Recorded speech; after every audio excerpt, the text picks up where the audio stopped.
how to do it. Let me show you how to do it.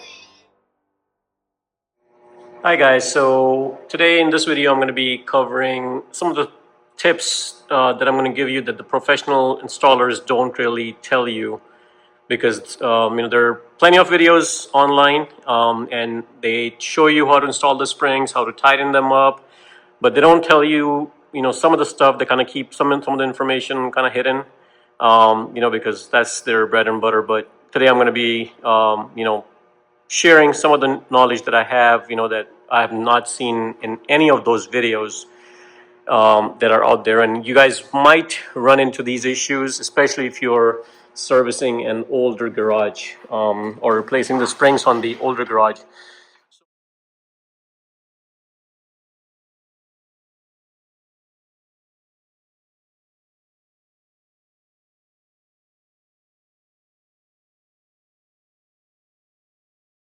So number one that I'm going to tell you is, when you are putting or installing new springs, many times the springs are broken and you're replacing the springs. So I'm not covering all those, finding out the springs and replacing. There's plenty of videos out there, but my focus here is to share information with you which they don't share with you.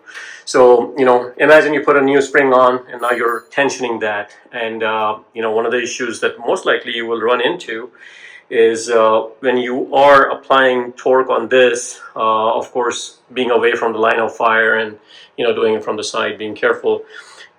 Keep your eye on this bar. Now, many of the videos show to put a, one of those clamps, and kind of prevent that from moving, but, most likely it's not going to happen because that thing is not going to be able to hold it, and not going to be able to grab it enough, to stop it from moving.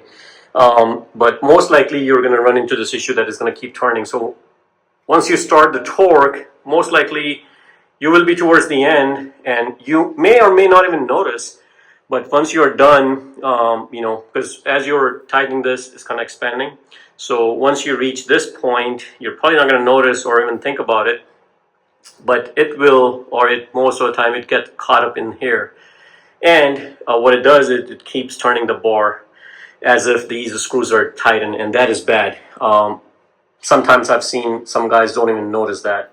On the video, they show that they're showing it, and, I see the bar turning, and then they cut the video off, and they finish the job. Of course, they figure it out, and they don't share that information. But, once you reach, your proper torque, whatever, 30 or 34, whatever you're doing, depending on the height of the door, is eventually going to expand and reach at this point, which is your older point where these screws were in.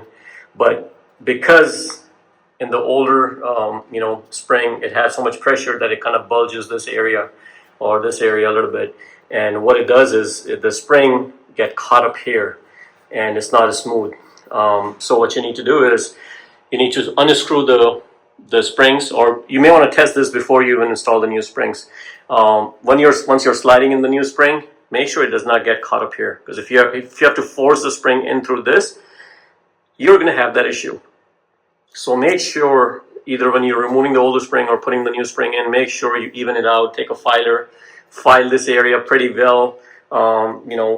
This one was pretty bad, so what I had to do was I had to take this clamp, the vice grip, and just kind of put pressure on here and just squeeze it to get it in, because this steel rod is pretty darn heavy. I don't know if it's aluminum or steel.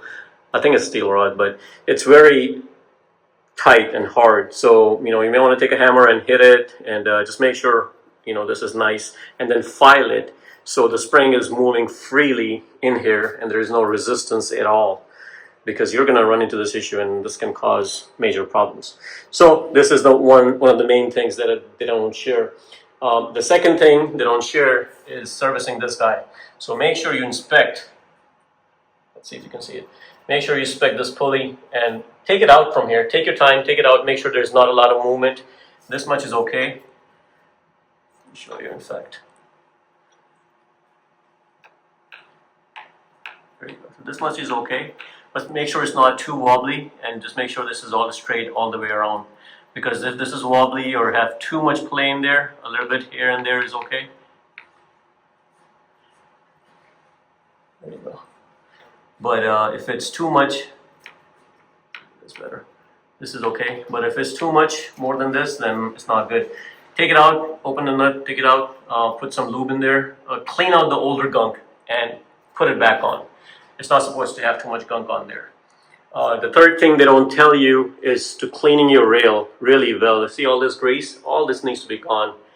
People think lubricating this like crazy will help, but it doesn't, because it attracts dust, and eventually it creates resistance. See how much dust created? So take a rag and some solution, they'll all-purpose cleaner or whatever, as long as it does not create rust. Make sure there's no ammonia in there or no chlorine. Wipe it off. Isopropyl alcohol is probably the best thing. Get a bottle and clean the heck out of the whole thing, whole rail. Clean out the chain as well. If it's too dirty, if it's not too dirty, then that's fine. But if you see a lot of gunk on there, you may want to clean it out. Third thing, I think some of the videos do show this. Well, the fourth thing, right? Because you had number 1, number 2, and clean the rail. Number 4 is you want to lubricate the spring well. I think they show it in some of the videos. Some guys don't show that. But, make sure you add lubrication to this. Number 5 is when you're putting or torquing the spring, you have to hit it and move it out before you tighten these screws. So that kind of elongates or pushes the spring out a little bit, which prevents it from jamming up. So, but that's very dangerous because, you're under a lot of torque and you're just holding on to that one bar. So you have to be careful and make sure you're holding the bar pretty good when you're hitting it. Some guy, they showed it in the video, but it was so quick that, a normal person, if you're a DIY kind of person, you might not even think about the safety. But while you're hitting, if this thing comes off, you're going to unwind that spring right on your face. That's pretty bad. And, it's a lot of torque, a lot of force in there. So you have to be careful. So make sure that does not happen. And if you have a safety concern, hey, buddy, you cannot do that. That's dangerous. Yes, it is. Can you get off, please? Can you please get off? Thank you. Move. Daddy needs to come on down. Can you please move? If we are done working, we're gonna drive the cycle, okay? Okay, we're gonna ride the cycle. Fine. All right. So that's number 4. And number 5, I'm going to tell you, is make sure this is all aligned and ready to go, and these are in their grooves. Because if these are not in their grooves and you're putting the torque on there, and eventually it's going to have a lot of torque, and it's going to be very hard for you to put this back in. So make sure both sides are in there, and you put a vice grip in there and tighten this up. Also, you want to make sure you lubricate this side. There are some springs, so lubricate the heck out of it, because that's also very critical. And just make sure there's nothing all the way down. Inspect this wire, make sure there's nothing in the way. So these are kind of like the 5 things I wanted to share with you that normally I've not seen in any video. So that's pretty much it, guys. Hopefully this video helps you guys. I'm gonna go ahead and apply the torque on these springs. And if you have an 8-foot door, I think it's like 32 turns. If you have a 7 feet, I think it's like 7 turns. Or sorry, 28, and then I've seen some guys do 30. So it's basically, you have, on that spring rotator cuff, like another 4. So it's like the height times, 4, so 8 times 4, that's 32, or 7 times 4, it's 28. So that's how you pretty much do it. Make sure also check the torque on those if you are retorquing your old springs, because if those are not torqued properly, that's also very dangerous. So guys, hopefully this video helps you guys, cover some of the things that people don't cover, and I just wanted to share that with you. Please like and subscribe.